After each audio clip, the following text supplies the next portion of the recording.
I met Phil unexpectedly. I was already used to what was around me. I had routines and habits I had no plans on changing. Little did I know that meeting her would bring great changes in my life.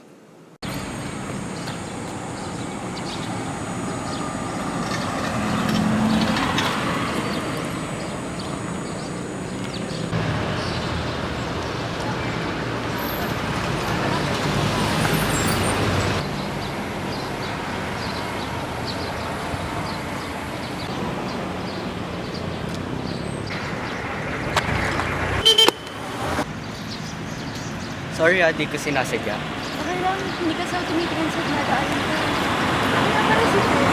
Jessica, paano ba ako pwede makabawi sa'yo? Ay naku, wag na. Baka makaabala tayo sa'yo. Sige na, may gagawin din naman ako after nito.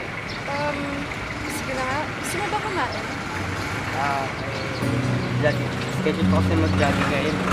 Sige na, ngayon lang naman eh. Ano ba mangyayari kung hindi ka nakapag-jogging ngayon? Tsaka ayaw mo yun, may allergy ka para mag-jog. Sige na nga, pero sandali lang And although I just planned on spending a few minutes with you, I didn't notice that it already stretched to an hour. I wasn't able to continue my morning jog for that day. But it was alright. Phil had lots of stories, and I enjoyed listening to them. At the end of the day, fortunately, I got her number. I was never the type of person who likes meeting new people. I already had a few good friends, and I was happy with them. Phil was different. There was something about her that made me interested, made me curious. I liked asking questions about her. I liked hearing her answers, which in turn made me ask more questions about her. I wanted to know more about her. Bakit daw yung name mo? Ano ba yung name? Short for Felicia Sophia. Ikaw, ano yung name mo?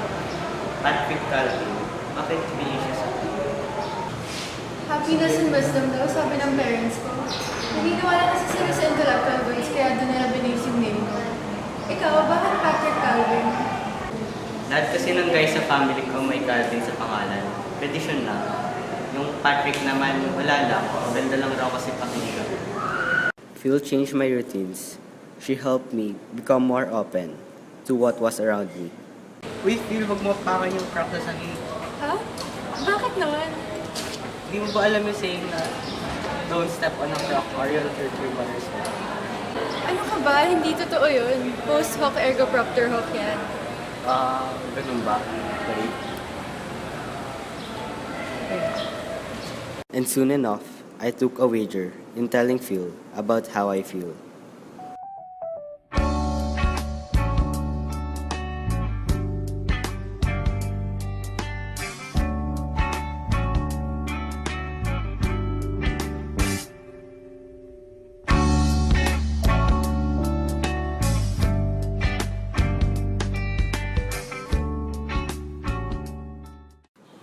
Being in this stage was pure bliss. We were able to show the world that we were a couple. More than that, I felt very different than I had ever been before. I felt enlightened because of the love Phil gave to me. I saw the world in a much different light. I was happy to say that the girl whom I never knew could exist was finally mine. Eventually, Phil and I got more comfortable with each other. We already got used to the presence of each other. The fire settled and we formed habits and routines. Sad to say, we started taking each other for granted. Hindi pa tayo alis ngayon? Ha? Paano mo naman nasabi yan? Kasi worries na tayong umalis, kaya akala ko umalis. Medyo marami kasi ang gagawin niyo. Pwede next time.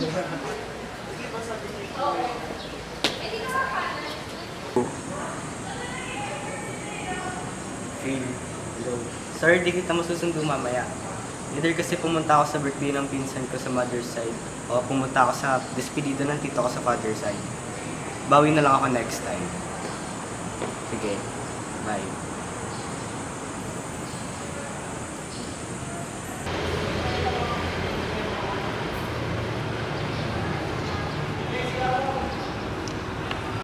I never thought Phil and I would get to this stage. Our relationship used to be spontaneous and fun. We were so open to experiencing new things together. She helped me become a new me, and I was sure I helped her change too. Eventually, we felt that there was nothing special between us anymore. I didn't even realize we were already in that stage where we were just tolerating each other. Ano sabi mo dun sa loob? Yung ano lang, parang Hindi rin ako sumasama. Nakabahan nga rin ako eh. Hello, friends! Ang hirap na exam. Kaya ako exam. Kayo, may exam pa ba kayo? Wala pa. Wait, ano pa kayo? Di ba anniversary niyo ngayon? Happy anniversary! Ay, we? Ay, hindi ko napansin yung date. Sige, text ko na lang siya mamaya. First time mo lang nakalimutan na anniversary siya. Okay.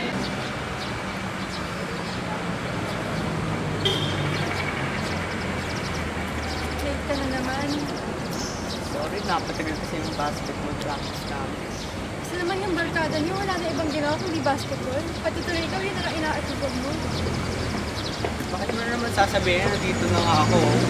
Nakalimutan mo bang anniversary natin ngayon? Kasi may dala pa nga akong regalo ito. Baka nga. Uwi na lang.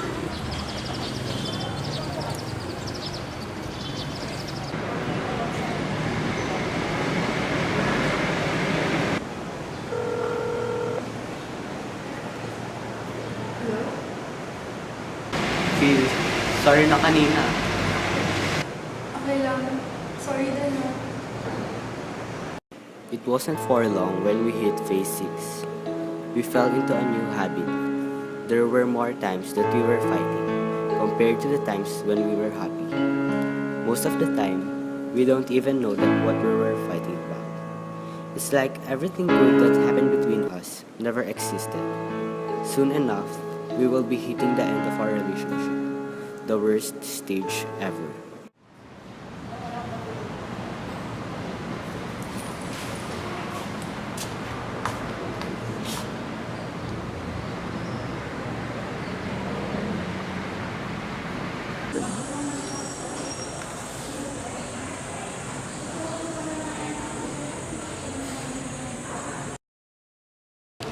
Carl, na-realize mo ba na dalawa lang yung pwede sa atin tumulong? Either mag-break tayo or tayo na forever. Logical fallacy yan, Phil. Uy, seryoso ako. Siyempre, hindi ko naman iniisip yan. So, tayo na forever. Hindi natin masasabi yan. Pero sa tingin ko ba, tayo na forever. Sana, pero hindi ko rin alam. Gusto mo ba mag-break tayo? Siyempre, hindi. Kung mag-break kaya tayo, ano mangyayari? Magkakaaway kaya tayo forever? Or hindi tayo magpapansinan? Naging friends pa rin kaya tayo? Isa lang naman dun yung pwede eh. Ang hirap naman sagutin niya. Pero sa tingin ko, kung hindi man tayo maging forever, kung magkakahiwalay man tayo, nasa atin pa rin yung good memories natin together. Hindi naman mababago yun eh. Kasi nangyari talaga yung mga yun. Having in my life, na bago mo ako feel. Sobrang nag-iba yung pagtingin ko sa buhay. Ikaw yung unang tao na nagbukas ng mata ko. Tinuruan mo ako mag-isip ng mas mabuti. Tinuruan mo ako na wag lang isipin ng sarili ko. Mas maging open sa nakapaligid sa akin. Ikaw lang nakapagturo sa akin nun. Siguro, sa future, kahit na physically, magkahiwalay na tayo, kung hindi na tayo nag-uusap, or kung ano man, hindi na mababago nun yung mga pagbabago na nagawa natin sa isa't isa. Forever na sa atin. We're both back at the beginning. Both strangers. Both practical again. It will take time to get used to. We might want to get back together, just so we can restore what we were used to. Like little bugs living in the fur of rabbit, trying to crawl back down for comfort. Uy, hindi ba si Phil yun? May kasamang lalaki, oh. Sino yan? Kapatid niya lang. Kapatid niya lang yun.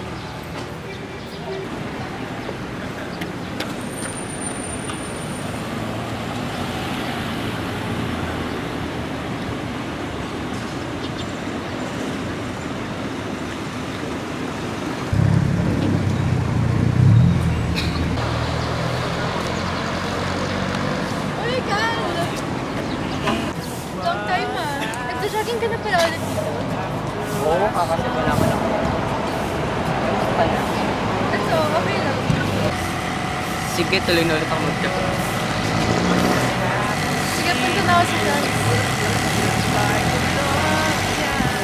We will go on our separate ways, thinking if everything between us even really happened. Still got a piece of you under my skin.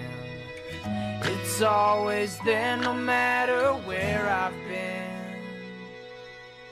So if I ever see you on the street, I'll pretend that I didn't see and turn my face.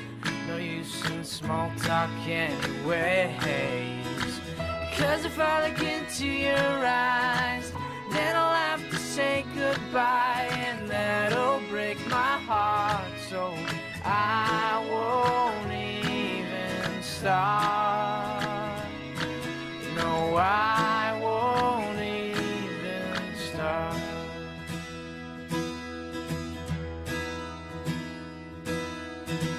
I wish you love, and I wish it true.